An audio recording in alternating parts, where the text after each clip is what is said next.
Hi, welcome to Council Chat. With me is Councilmember Frye.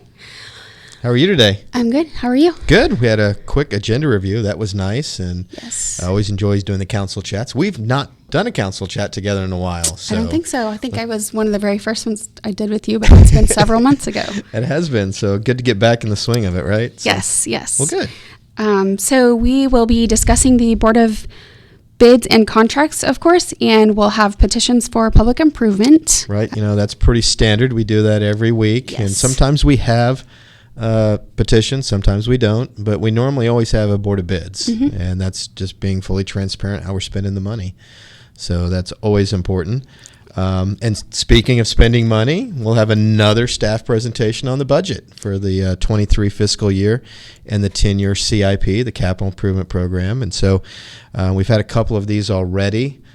This will be the third, I believe, the public hearing. So. And then the fourth and final one will be the 23rd. We had the evening one a week and a half ago. Yes. And that was good. But we get close to wrapping this budget up. We still want people to provide us, their thoughts, their input on it as we wrap this up.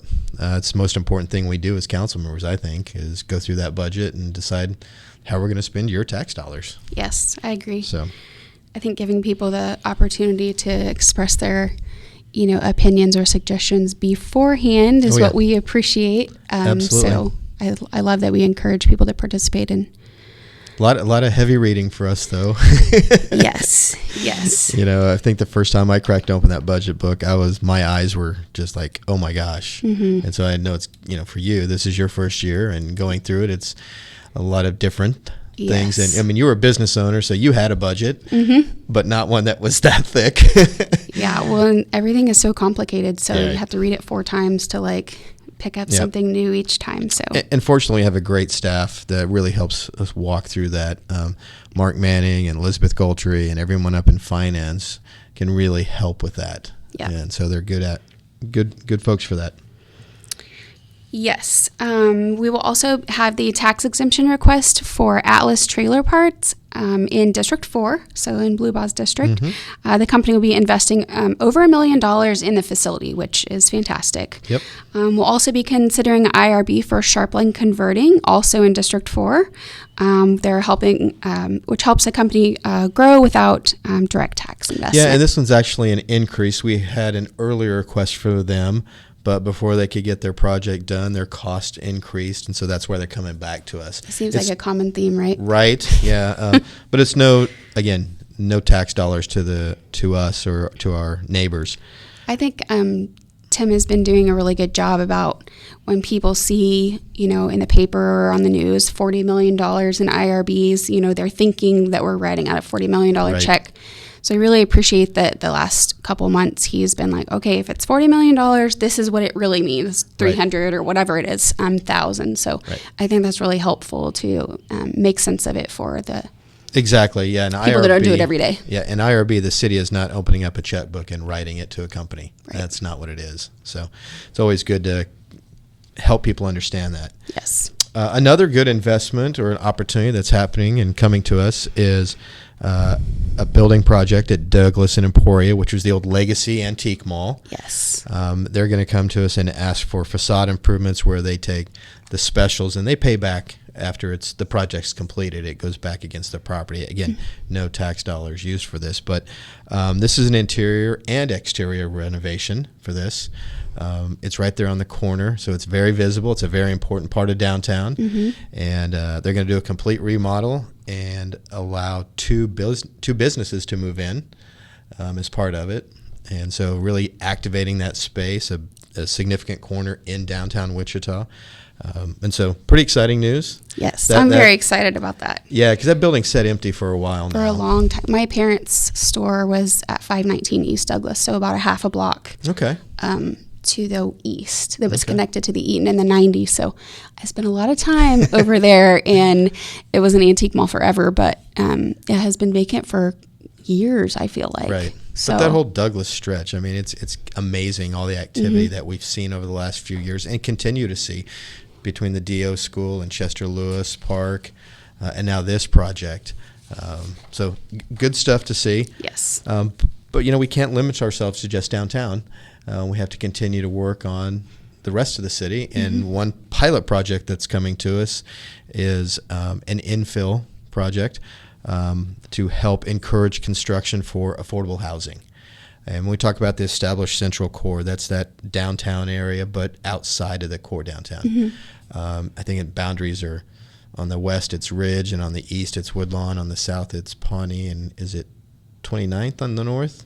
No, I think it's a little bit further. I was actually looking at the map before we got here, so I'm not sure, but it's a little bit further than 29th. But that's what we're talking about. We're talking about the established central neighborhood area. And we've got a lot of vacant lots, a lot of empty lots that have created, dumping grounds. Yeah. They're spots where there's criminal activity.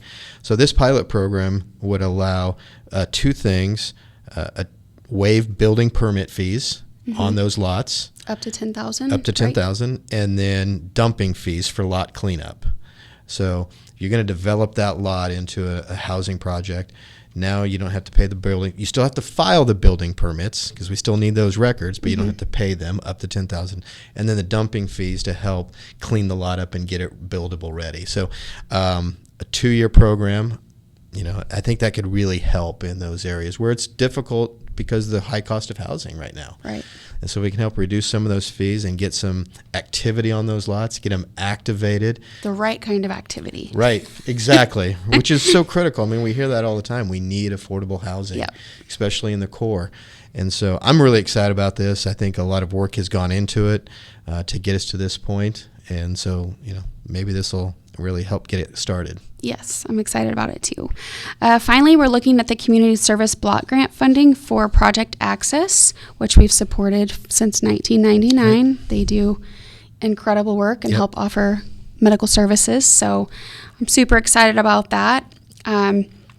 Tuesday night, there's an open house at 6 o'clock at the Art Museum for redistricting. And we encourage, the public to participate so we can get some of that feedback before we adopt the budget. So the committee's been doing really good work on redistricting, but they've had some public input online and social media. But again, there's no substitute for having people face to face and seeing the maps up close and maybe present a couple other ideas. And so that's the idea behind the open house. And it's Tuesday night at the Art Museum. We encourage people to come out and see the work that's been done, comment on some of the proposals, and help us we have to do it. It has to be done by the end of the year. So we're running up against a calendar clock. Yes. Yes. I also have to ask, what is your favorite restaurant in your district? I'm still trying to think of, I don't know if I have one. I love Savoots. I love Connie's. I love Saigon. I love the Artichoke. So I'm a Little Saigon fan. I've been Saigon, but Little Saigon is another favorite as well. In my district, anything that's local, I want to support local, buy local as much as possible. And in my district, we have a lot of chains. But there are some local ones. 12, which is way out west. There used to be a great sushi place. It's no longer there. But around the corner? Yeah, right next to it.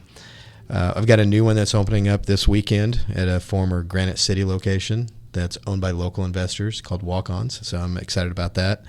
But, I love eating at restaurants all across town.